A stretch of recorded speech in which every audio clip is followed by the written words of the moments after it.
ଜଗନ୍ନାଥ ସାଙ୍ଗମାନେ welcome to my Odia garden. ତ ଚାଲ ମୁଁ ଆଜି କିଛି ଅଦା ଲଗେଇବି ବୋଲି ଭାବିଥିଲି, ସେ ପୁଣି ଆମ୍ବକଷି ଅଦା। ତ ଅଦା ମୁଁ କେବେ ଗାର୍ଡେନରେ ମୋର ଲଗେଇନି, କିନ୍ତୁ ଆମ୍ବକଷି ଅଦା ଲଗେଇବାକୁ ଆସିଗଲି। କାହିଁକିନା ମୋତେ ଗୋଟେ ଦେଖାଗଲା ଆମ୍ବକଷି ଅଦାର ଗୋଟେ ପୁଆ ବାହାରି ଯାଇଛି। ତ ସେଥିପାଇଁ ମୋର ଏକ୍ସାଇଟମେଣ୍ଟ ବଢ଼ିଗଲା। ଆଉ ମୁଁ ଇଣ୍ଟରନେଟରେ ବି ଦେଖୁଥିଲି କି ଏଇ ମନ୍ଥରେ ଲଗଉଛନ୍ତି ସମସ୍ତେ ମାନେ ଆମ୍ବକଷି ଅଦା। ତ ମୁଁ କାହିଁକି ନୁହଁ, ମୁଁ ବି ଏଇ ବର୍ଷ ଟ୍ରାଏ କରିପାରିବି। ତ ମୁଁ ସେଥିପାଇଁ ଟ୍ରାଏ କଲି, ଯୋଉଟାକି ସୁହେଇ ସୁହେଇକା ଟିକେ ଭିତରକୁ ପୋତିକି ଲଗଉଥିଲି। ମୁଁ ତା ଉପରେ ମାଟି ଦେଇପାରିବି ସେଇଭଳି ସ୍ପେସ୍ ବି ଛାଡ଼ିଥିଲେ। ତ କାଳେ ଦରକାର ପଡ଼ିବ, କାହିଁକିନା ହଳଦୀରେ ମୁଁ ଯେତିକି ଜାଣିଛି ଉପରେ ଟିକେ ହାଲକା ମାଟି ଦେବାକୁ ପଡ଼ିଥିଲା। ତ ସେଥିପାଇଁ ମୁଁ ଶୁଏଇ ଶୁଏଇକି ହାଲକା ପୋତିକି ଦେନ୍ ତାକୁ ଦେଇ ଦେଇଥିଲି। ଆଉ ଗୋବର ଖତ ମୁଁ ସେଥିରେ ମିଶେଇଥିଲି।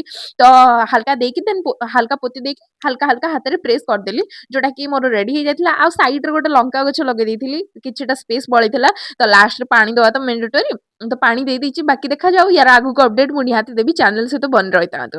ଆଉ ଯଦି ଚ୍ୟାନେଲରେ ନୂଆ ଅଛନ୍ତି ନିହାତି ସବସ୍କ୍ରାଇବ କରିନେବେ। ତ କିଛି ରିପୋର୍ଟ ବାକି ରହିଯାଇଥିଲା। ଏଇ ଗଛଟା ପାଖାପାଖି ସପ୍ତାହେ 2 ସପ୍ତାହ ହେଇଗଲାଣି ମୁଁ ଆଣିଲିଣି। ୟାକୁ ମୁଁ କେତେବେଳେ ବି ରିପୋର୍ଟ କରିପାରୁନଥିଲି, କାହିଁକିନା ମୋ ପାଖରେ ପଟ୍ ହିଁ ନଥିଲା, ସବୁ ଖାଲି ନଥିଲା, ସବୁତକ ଫିଲ୍ ଥିଲା। ତ ମୁଁ ଏଟାକୁ ଖାଲି କଲି କି କିଛି ଗୋଟେ ଗଛ ଥିଲା, ତାକୁ ମୋତେ ଫୋପାଡ଼ିବାକୁ ପଡ଼ିଲା।